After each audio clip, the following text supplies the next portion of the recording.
जीवन को अच्छा बनाना है, जीवन को महान बनाना है, जीवन में बहुत सारी उत्कृष्टता को लेके आना है। उस पर अपनी प्रवचन श्रृंखला चल रही हैगी और बेस्ट फैमिली पर बात चल रही थी। और बेस्ट फैमिली का बी बोल रहा था बैलेंस यूर माइंड, ई बोल रहा था आपको याद हो जाना चाहिए। 3 4 5 प्रवचन तो हो गए हैं। एक्सप्रेस यूर फीलिंग, अपनी भावनाओं को व्यक्त करो। एस कह रहा है स्पेंड टाइम, समय दो। टी कह रहा है टेकल यूर सिचुएशन, आप सिचुएशन को संभालो, परिस्थिति को संभालो। एफ कह रहा है फॉरगिव अदर, क्या करो, क्या होता है फॉरगिव अदर मतलब क्षमा करते चलो।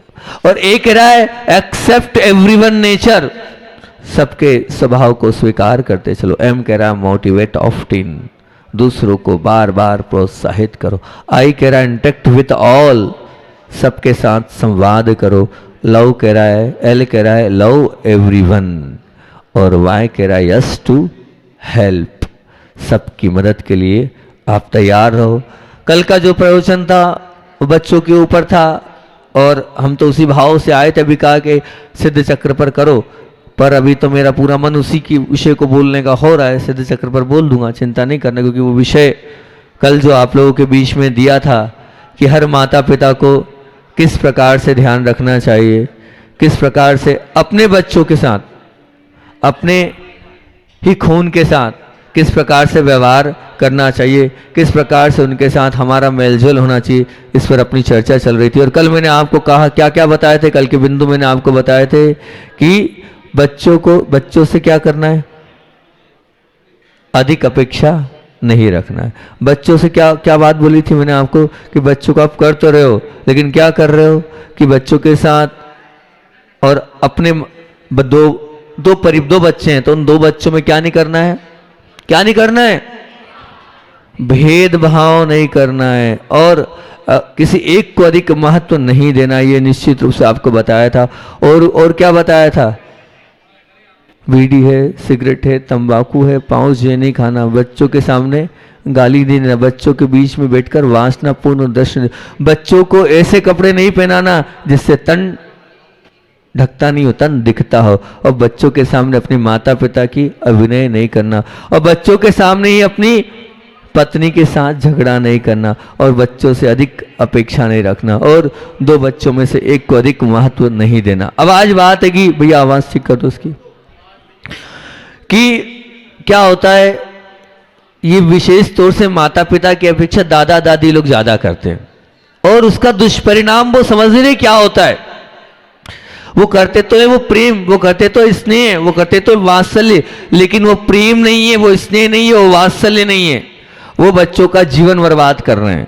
जो आप लोग बच्चों को पैसा देते हैं और टॉफी दिलाते हैं, बच्चों के लिए जो आप लोग आइसक्रीम दिलाते हैं, आप बच्चों के लिए जो इस प्रकार की वस्तुएं दिलाते हैं जिसके माध्यम से उनके बच्चों की पूरी पाचन तंत्र समाप्त हो जाता है।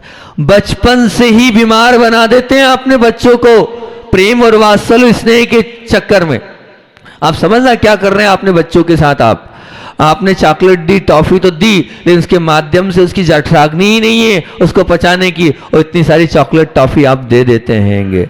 आपको बताएं, डोंगरगढ़ के अध्यक्ष किशोर जी अध्यक्ष हैं डोंगरगढ़ के, उनका पोता, उनके पोते के पूरे दांत सड़ चुके थे। मैंने उनसे पूछा क्या है, तो उन्होंने बड़े उससे बताया क्या करें, मानता ही नहीं, पैसे देना पड़ते हैं।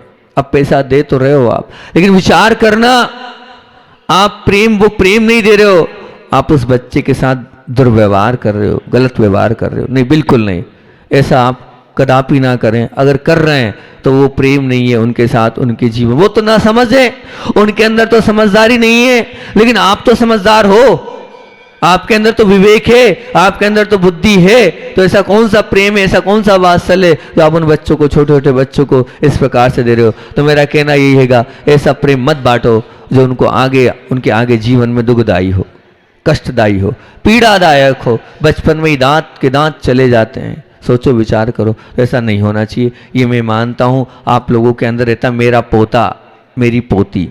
क्यों राजेश जी, मेरी पोती, मेरा पोता, लगता तो है मेरा पोता मेरी पोती, लेकिन ऐसा लाड़ प्यार मत करना मेरा पोता मेरी पोती, उस चक्कर में उनका सब कुछ समाप्त तो हो जाए। ये हमारा आप लोगों से विशेष रूप से कहना है। दूसरा, एक बहुत बड़ी गलती होती है लाड़ प्यार स्नेह में, हम बच्चों की छोटी छोटी गलतियों को नजरअंदाज कर देते और कहते छोटा है। क्या कह देते हैं? छोटा है। नहीं, बिल्कुल नहीं। ध्यान रखना, आजकल वो छोटा भी बहुत बड़ा है, वो छोटा भी बहुत बड़ा है। छोटी छोटी गलतियों को आप बिल्कुल नजरअंदाज मत कर, समझाने का प्रयास करें, प्रेम से समझाएं, वात्सल्य समझाएं, लेकिन बताएं, आप उसको नजरअंदाज नहीं करें। आप नहीं समझ रहे, आज आपने छोटी सी गलती पर कुछ नहीं बोला, वो छोटी सी गलती उसके जीवन में घर कर जाएगी, और घर कर जाने के बाद फिर बाद में वो बार बार उस चीज को लेकर आप पछताओगे, बिल्कुल निश्चित रूप से पछताओगे, क्योंकि आपने उस वक्त टोका नहीं, उस वक्त रोका नहीं, और अब क्या मतलब, अब कुछ नहीं, अब वो आपकी नहीं मानना। जब मानने वाला था तब आपने मनाया नहीं, जब मानने वाला था तब आपने मनाया नहीं, तब आपने कह दिया ये छोटा था, कोई बात नहीं, हो गया। एक चोर ने उस चोरी का पूरा दोष अपने माता पिता को धर दिया। क्यों? उसने ये बोला जब मैं बचपन में लाया था, क्या बोले, जब मैं बचपन में एक पेंसिल चुरा के लाया था तो माँ ने कुछ नहीं बोला। बोले एक पेंसिल चुरा कर लाया था तब माँ ने कुछ नहीं बोला, बस इतना ही बोला बेटा नहीं करना चाहिए। तेज आवाज में अगर मुझे लाल आंख दिखा देती और कहती बेटा तुझे ध्यान रखना अब घर में नहीं घुसने दूंगी अगर तू अब ऐसा करा, बस उतना सा समर्थन था मेरा। उन्होंने नरमाई से लिया और छोड़ दिया। एक बार पेंसिल चोरी करी, फिर और चोरी करी, फिर और चोरी करी, आज इतना बड़ा चोर बन गया। उसमें मेरे माता पिता का हाथ है मुझे चोर बनाने में। अगर वो उस दिन मुझे डांट देते, चार घुमा कर दे देते कि बेटा तूने बहुत गलत किया, तो कम से कम मैं बच तो जाता। आज मुझे बर्बाद करने में पूरा पूरा श्रेय मेरे माता पिता को जाता है, उन्होंने मुझे बर्बाद किया है।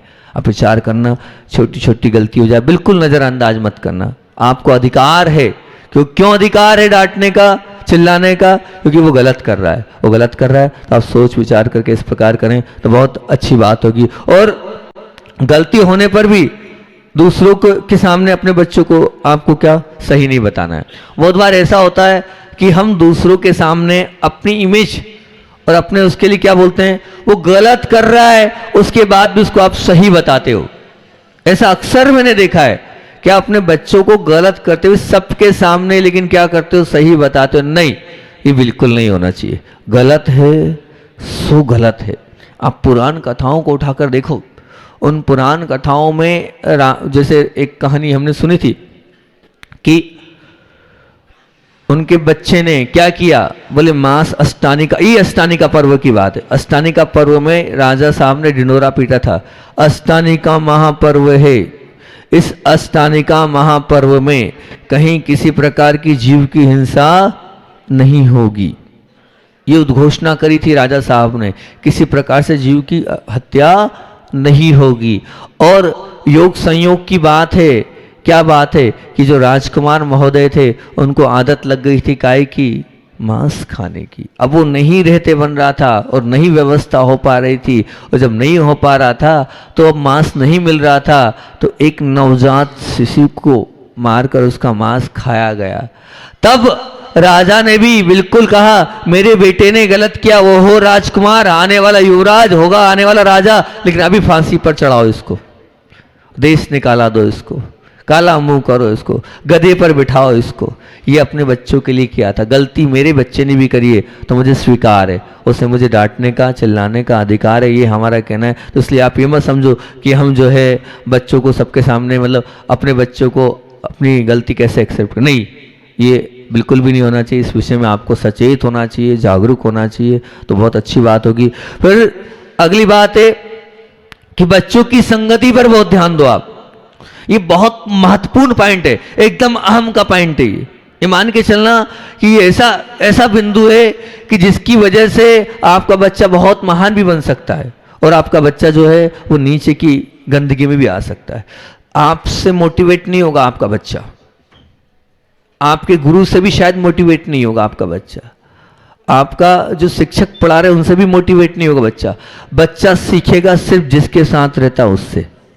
निश्चित मान के चलना, बहुत सारे उदाहरण मेरे पास है कि मैं उदाहरण आपके बीच में दे रहा हूँ। हमेशा बताता हूं, एक भाई से हमने पूछा, भाई तुम मोक्ष मार्ग में क्यों आए हो? तुम किस चीज को लेकर तुम्हें वैराग्य हुआ है? क्या तुमने अच्छा इस मोक्ष मार्ग में देखा है कि तुम यहां आ गए? सुनना उसका जवाब बड़ा अच्छा था। उसका जवाब अच्छा, असल में जो मेरा बचपन का मित्र था, मेरी उससे मित्रता थी, उसको वैराग्य हुआ। अब जब उसको वैराग्य हो गया, उसको देखकर मुझे वैराग्य हो गया। पहले मेरे को वैराग्य का कारण कुछ नहीं है, मेरा मित्र जिसको मैं परम मित्र मानता हूं, मेरा जिगरी यार है, वो जो है वो मोक्ष मार्ग में बढ़ रहा है, तो ठीक है, जब वो बढ़ रहा है तो मैं बढ़ रहा हूं, बस मेरे वैराग्य के कारण मेरा मित्र रहेगा। तो ये अपने आप में फर्क पड़ता है। आप निश्चित मान के चलना कि जो जिसके साथ रहता है वो उसको हर एक उसकी आदत उसमें आती ही आती है। अब बच्चा अगर मान लीजिए किसी छोटे बच्चे के पास कोई खिलौना देखता है तो क्या करता है? बोलो क्या करता है? वो यही बात बोलता है ना, मुझे वही चाहिए।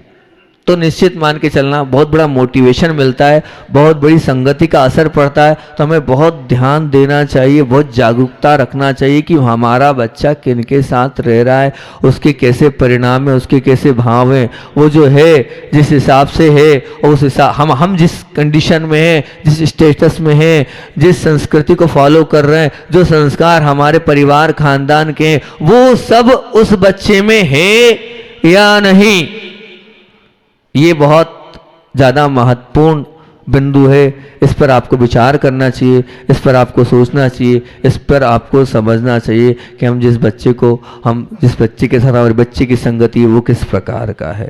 क्योंकि होता है अक्सर ऐसा ही हैगा कि जब वो बिगड़ जाता है तब हम देखते कि किसके साथ रह रहा है, कौन इसके साथ वाला है, तब तक तो सब कुछ समाप्त हो जाता है। तो फूक फूक कर आप जब हर वस्तु खरीदते हैं तो बहुत समझ के खरीदते हैं, हर वस्तु लेते हैं तो हर एक ये मान के चलना, अपने बच्चे की संगति भी है, बहुत सोच समझकर बनाने के लिए आप उसके लिए मोटिवेट करें, ये हमारा कहना है। दूसरी बात कि मैंने उस दिन भी कहा था कि आप कम से कम कुछ नहीं करो, लेकिन 10 मिनट का भी समय अपने बच्चों के लिए निकालो और बच्चों से बात करो, और बच्चों के साथ बात करके एक मित्रवत व्यवहार करो, उसकी समस्याएं सुनो, उसके आगे के लक्ष्य के विषय में उससे बात करो, उसे कुछ ना कुछ एक अच्छी बात बताओ।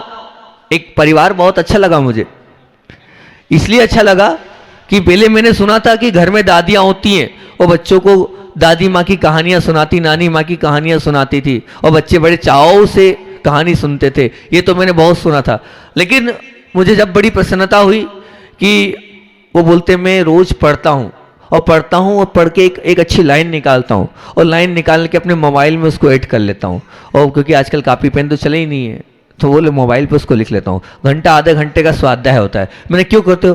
बोले बस वो लाइन जो रहती है मैं मेरे बच्चे को सुनाता हूँ। क्या है आदर्श, देखो वो मेहनत इसलिए बोले, वो जो आइडियल लाइन होती है, मेरे बच्चे के साथ 10 मिनट निकालता हूँ और मेरा बच्चा हर दिन इंतजार करता है मेरे पापा कौन सा क्रीम कोटेशन लेके आ रहे हैं आज, मेरी मम्मी कौन सा क्रीम कोटेशन लेके आ रही है आज जो मेरे लिए मोटिवेट करेगी। तो वो इतना खुद पढ़ते हैं, और पढ़ने के बाद सिर्फ इसलिए पढ़ते हैं मेरा जीवन तो अच्छा हो या ना हो, लेकिन मेरे बच्चों को मुझे मोटिवेट करना है। कभी ऐसा कोई क्रीम कोटेशन अपने बच्चों को आपने सुनाया है, पढ़कर बताया है? पढ़कर बताओ कि हाँ मेरे बच्चे को मैंने एक क्रीम कोटेशन बनकर बताया, सुनाया है। वो संस्कार दिए, वो बीज दिए, वो सूत्र दिए। मैं चाहता हूँ वास्तविकता में आप अपने बच्चों को दे रहे हो, ये घूटी पिलाओ, एक एक क्रीम कोटेशन प्रतिदिन देना चाहिए। उस पर 2 मिनट 3 मिनट 4 मिनट 5 जितना समय हो उस पर उद्बोधन होना चाहिए बच्चों के लिए। बेटा ये है क्रीम कोटेशन, इसको समझो। अगर कहानी सुना सकते हो तो और बेस्ट, कहानी के माध्यम से तो और मोटिवेशन मिलेगा ही मिलेगा। लेकिन एक क्रीम कोटेशन हम अपने बच्चों को प्रतिदिन सुनाए। और नहीं पढ़ो तो आजकल तो मोबाइल पे इतना मिलता है, क्या वो डला है, डालो और खूब सारे क्रीम कोटेशन आपको मिल जाएंगे। पर वो आपके वो जो मोबाइल का कोटेशन है वो मोबाइल का रहेगा, और आपके मुख से निकला कोटेशन वो आपकी जान होगी। ये समझना, वही बात पेपर में लिखी होगी, वही बात मैगजीन में लिखी होगी, वही बात और कहीं लिखी होगी, और वही बात जब आपके मुख से निकलेगी तो उसमें प्राण आ जाएंगे, उसमें जान आ जाएगी, उसमें ये समझ के चलना इतनी ताकत आ जाएगी कि उसको वो आइडियल मानेगा। बात वही है।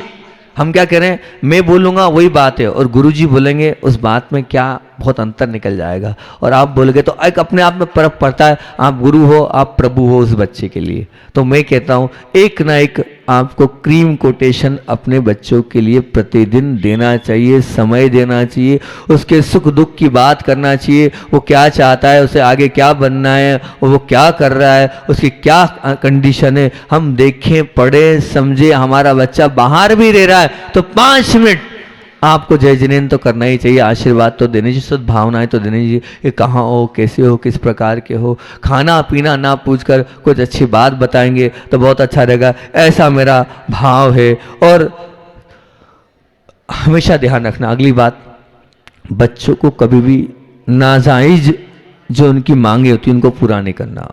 नाजायज मांग मतलब होती है ना कि अब मान लीजिए मोबाइल चाहिए, मोबाइल चाहिए, अब मोबाइल 10,000 का भी होता है और 50,000 का भी होता है और 2 लाख का भी होता है, ठीक है ना। अब 10,000 से जब काम चल सकता है तो फिर वो 1 लाख का मोबाइल क्यों? मैं आपसे पूछता हूं 1 लाख का मोबाइल क्यों? ये मतलब नाजायज मांगेगी, जायज मांग नहीं है, ये आप गलत कर रहे हो, बिगाड़ रहे हो अपने बच्चों को आप। एक बालक आया, निमावर में था मैं, और निमावर में था मैं, तो मैंने उससे बोला, मतलब भाई नई पीढ़ी है, नई जनरेशन है तो सुनने को तैयार नहीं है। उसके दादाजी बोले इंदौर पढ़ने के लिए भेज रहे हैं हम इसको, और इसके लिए 2 व्हीलर चाहिए कि इंदौर में आना जाना करना पड़ता है, और हम जो 2 व्हीलर दिला रहे हैं वो जो है वो आजकल स्कूटी दिला रहे हैं। तो अब ये जो बालक है ये स्कूटी नहीं ले रहा है, स्कूटी में बहुत सारा वो हो जाएगा। मैंने क्या फ़ायदा हो जाएगा? बोले मैं दादाजी हूँ तो मैं भी चला लूँगा। अभी जो गाड़ी बोल रहा है वो गाड़ी बहुत महंगी थी, 2-3-4 लाख की थी जितने की उस ज़माने में, अब तो और महंगी हो गई शायद। उस ज़माने में बहुत महंगी, सबसे महंगी गाड़ी थी, नाम वाम मुझे ध्यान नहीं है। अब वो जो भी थी गाड़ी, तो बोले वो गाड़ी अब चाहता है ये। तो मैंने कहा ठीक है। उस बच्चे को जब मैंने बात करी उससे, और मैंने उससे बोला, मैंने कहा एक बात बताओ तुम कि तुम ये गाड़ी लेना चाहते हो, गाड़ी लेने का कारण क्या है? मैंने कहा ध्यान रखना, तुम जब जब भी गाड़ी पर बैठोगे तब तब तुम पाप कमाओगे। बोले पाप क्यों कमाऊंगा मैं गाड़ी बैठने में? मैंने कहा सिर्फ गाड़ी पर बैठना तुम्हारा एक क्या है, ईगो है, अभिमान है। क्यों मुझे उतनी महंगी गाड़ी पर बैठ के जाना है, वो अपना अभिमान पुष्ट करोगे तुम, तो तुम अभिमानी बन जाओगे। ध्यान रखना, वो गाड़ी पे तुम 2 लोग बड़ी बताते, वो ऐसी गाड़ी थी कि 2 लोग मुश्किल से बैठेंगे, ना तुम घर का कोई काम कर पाओगे, ठीक है ना तुम्हारे दादाजी चला पाएंगे, ना कोई दूसरा चला पाएगा, सिर्फ तुम्हारे शौक की पूर्ति होगी। और वो जो गाड़ी ले रहे हो उसमें जो दादाजी गाड़ी बोल रहे 3 गाड़ियां आके खड़ी हो जाएगी, उसमें 3 गाड़ियां आके खड़ी हो जाएगी। तो मैंने कहा ये बताओ, ये नाजायज मांग नहीं है तुम्हारी, जो तुम जिद कर रहे हो ये गलत जिद है ना तुम्हारी। उसको समझाने का प्रयास किया हमने। हाँ महाराज जी, मैंने कहा ध्यान रखना, मैं अभी दिलाने को तैयार हूँ, आपके दादाजी से भी बोल दूंगा दिला देंगे, क्या कमी है, पैसों की कमी तो है नहीं, लेकिन पैसा भी कहाँ लगाना है, जहाँ उपयोगी हो वहां लगाना है ना। ये तो गलत मांग है तुम्हारी, मैं दिला दूंगा, लेकिन ध्यान रखना जब जब बैठोगे अभिमान तो। उसने कहा महाराज जी अभिमान तो आएगा, मेरे को लगे ऐसी बहुत बड़ी गाड़ी में बैठा हूँ। मैंने पाप कमाओगे तुम, थोड़ा धर्मात्मा भी था वो। मैंने कहा तुम पाप, अब बताओ पाप कमाओगे, जितनी बार बैठोगे उतनी बार अभिमान ईगो तुम्हारा बढ़ेगा, अभिमान बढ़ेगा। पाप कमाओगे तो क्या चाहते हो सब पाप कमाना? नहीं। क्या यूज है उसका? कोई यूज नहीं। मैंने कहा ठीक, अब तुम्हारे अंदर समझ में आ गई। बोले नहीं महाराज जी, हम उस स्कूटी से भी अपना काम चला लेंगे, मेरे भी काम आएगी, सबके भी काम आएगी, और आधे से भी आधी कीमत की है वो। तो ऐसा हमें नाजायज मांग को बिल्कुल नहीं करना है, निश्चित रूप से मान के चलना। आजकल की माताओं के लिए और बोल रहा हूँ, छोटे छोटे बच्चे हैं, उन छोटे छोटे बच्चों को मैंने कल ही देख रहा था मैं, ये बहुत गलत है। आप उस छोटे से बच्चे को मोबाइल पकड़ा देते हो, अपना आपकी जिम्मेदारी उसको संभालने की, आप संभाल नहीं रहे हो, और क्या देते हो, वो मोबाइल हाथ में थमा देते हो। अब वो मोबाइल आपने थमा दिया, हुआ क्या, मोबाइल उसने ले भी लिया, अब चला रहा है आधा 1 घंटा, इतनी सी आंखें उसकी बेचारे की, अभी तो नया नया नवजात तो बालक है, 2 साल 3 साल का आएगा, उसमें लगा है आपको जितना नहीं आता उससे पता चला वो उतना चला ले रहा है। ऐसी तो नई पीढ़ी की, लेकिन नहीं, बिल्कुल गलत, ये आप बहुत गलत कर रहे हैं। उस छोटे से बच्चों की आंखों पर भी दुष्प्रभाव पड़ रहा है, उसका वो आदी हो जाएगा। छोटे सी उस उम्र में आपने उस बच्चे को मोबाइल आपने मान लो बता दिया, सिखा दिया, कर दिया, ये गलत है ना। ये जो आपकी अपनी खुद की जिम्मेदारी है, उस जिम्मेदारी से आप पीछे हटते चले जा रहे हैं, बिल्कुल भी नहीं। आपको इस प्रकार से कदापि नहीं करना चाहिए, क्योंकि हम अगर ऐसा कर रहे हैं तो ये उसके ऊपर बहुत ज़्यादा दुष्प्रभाव पड़ने ही वाला उस मोबाइल का। कभी अच्छी चीज़ें भी आती उस मोबाइल में और कभी खराब चीज़ें भी तो आती उस मोबाइल में, नहीं आती खराब चीज़ें, बहुत बार ऐसी चीज़ें भी आती है जो बिल्कुल भी काम की नहीं है, जो बिल्कुल गलत चीज़ें हैं। अब वो गलत चीज़ें भी बच्चा सीखता चला जाता है, देख। अब आजकल छोटे छोटे बच्चे जो हैं वो सब सीख रहे हैं, वो क्या है, उस मोबाइल से तो सीख रहे हैं, उस टीवी तो सीख रहे हैं। हमें देखना चाहिए, समझना चाहिए किस प्रकार से हमें कहना चाहिए। कल एक बात तो मैंने विशेष बोली थी कि बच्चों से ठीक है, अब नहीं मानता है तो क्या करना है, आप मोबाइल नहीं देना चाहते तो ध्यान रखना, समझाना हो, बताना हो, लेकिन प्रेम से समझाना, और अब शब्दों से बिल्कुल समझाना नहीं, और कम से कम बच्चों को मारना तो मत। इतना नियम ले लेना कि हम क्या करें, अपने बच्चों को मारेंगे नहीं। क्योंकि ध्यान रखना, आज आपने बच्चों पर हाथ उठाया, वो ढीठ बन जाएगा, वो अपराधी बन जाएगा। क्या हुआ, एक बार मारा, दो बार मारा, फिर वो क्या कहा, अब ठीक है 2-3 चांटे ही पड़ेंगे और क्या होगा, ठीक है सहन कर लेंगे हम। तो फिर उसके बाद पाप करने की क्षमता उसकी बढ़ती चलेगी। नहीं, बहुत अच्छे से समझाओ, इतने प्रेम से समझाओ, इतने बात्सल्य समझाओ कि सामने वाला समझ जाए।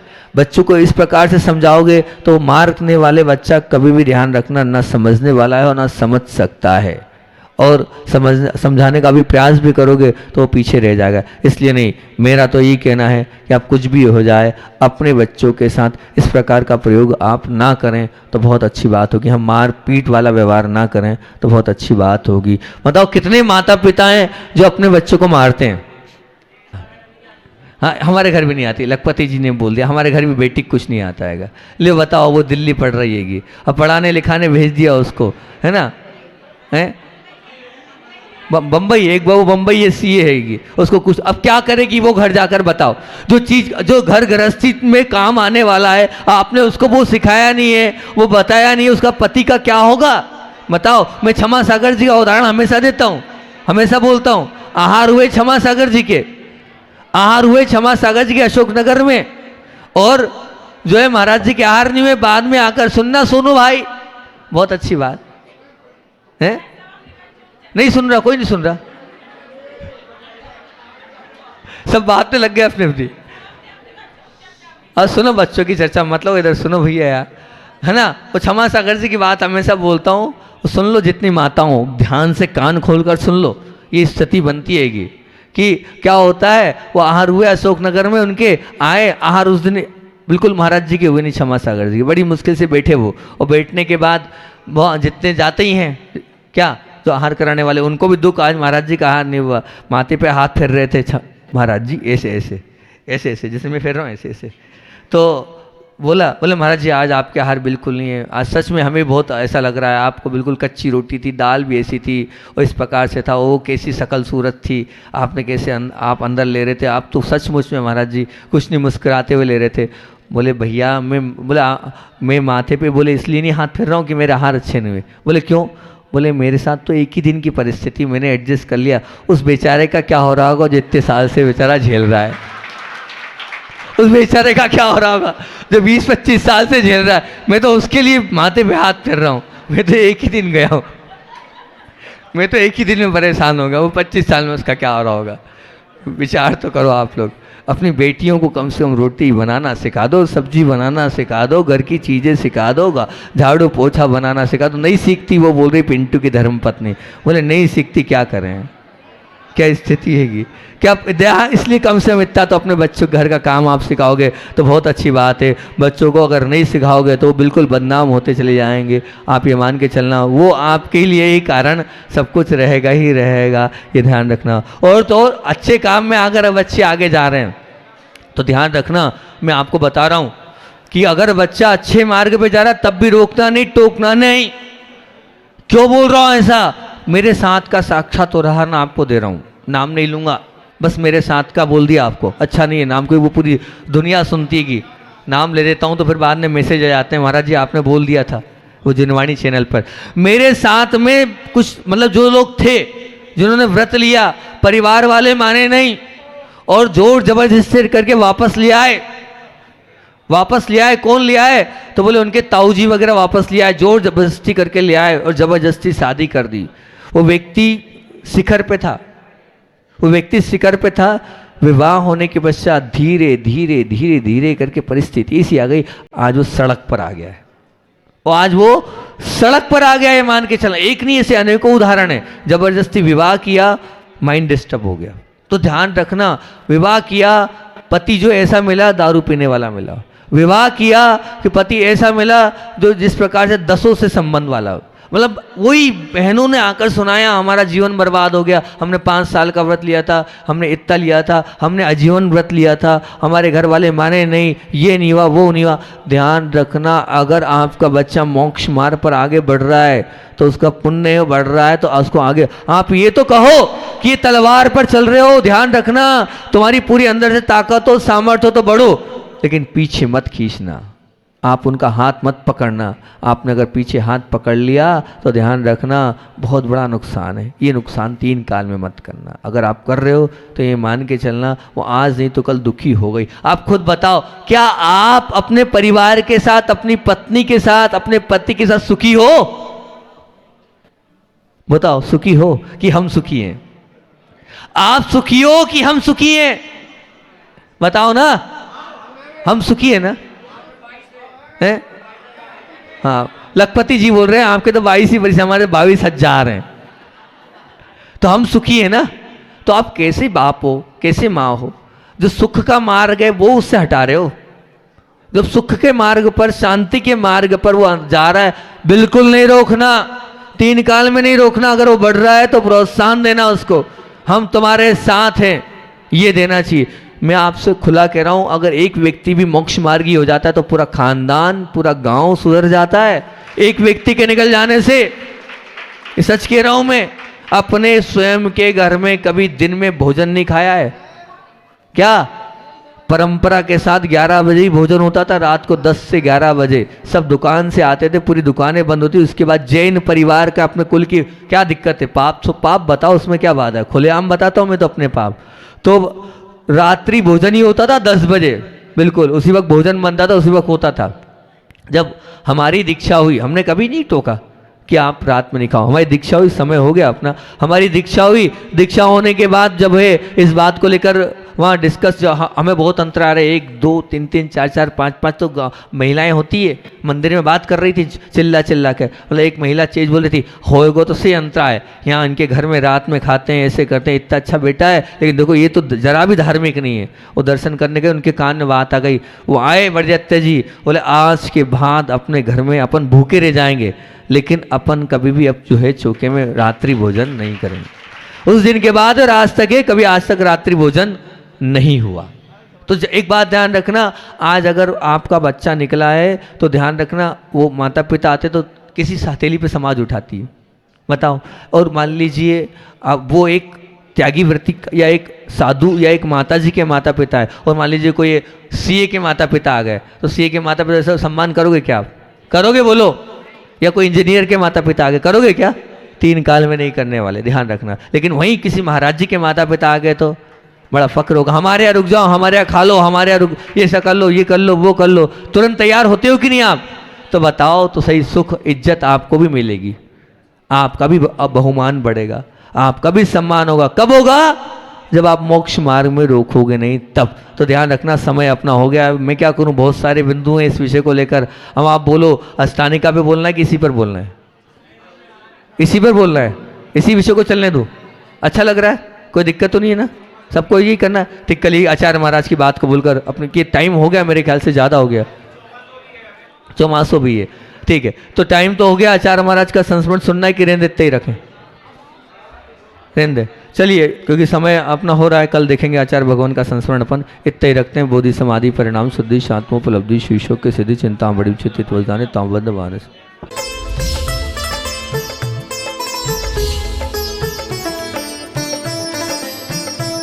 उत्तराखंड प्रांत की धर्मनगरी हरिद्वार की पुण्य धरा पर परम पूज्य राष्ट्र